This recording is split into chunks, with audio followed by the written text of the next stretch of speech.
Bismillahirrahmanirrahim.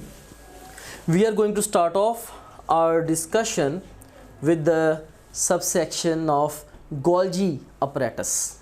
आज हम Golgi apparatus को in detail discuss करेंगे. So first of all, their introduction. Introduction के हवाले से they are finishing and packing house of the cell.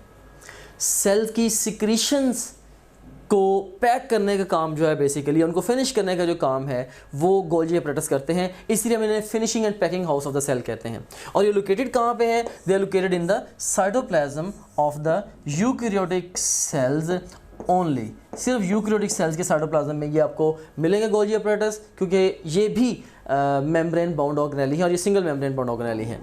और उसके बाद फिर थर्ड नंबर पे हम इसका स्ट्रक्चर डिस्कस करते हैं. सो गोल्जी अपैरेटस के स्ट्रक्चर में इसकी बेसिक डिस्क्रिप्शन की तरफ जाते हैं. They consist of stacks, right, या सिस्टर्ना, राइट. सिस्टर्ना ऑलरेडी हमने डिस्कस किया है कि ये फ्लैटेंड सैक्स हैं जिनके अंदर मटेरियल होता है. So cisterna together with the associated vesicles. So cisterna plus vesicles collectively constitute the Golgi complex.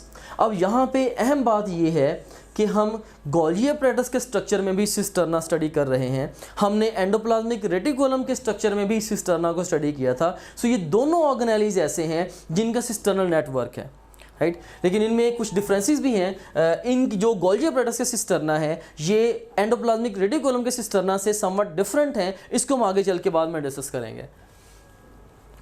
सो यहाँ पे आप देख सकते हैं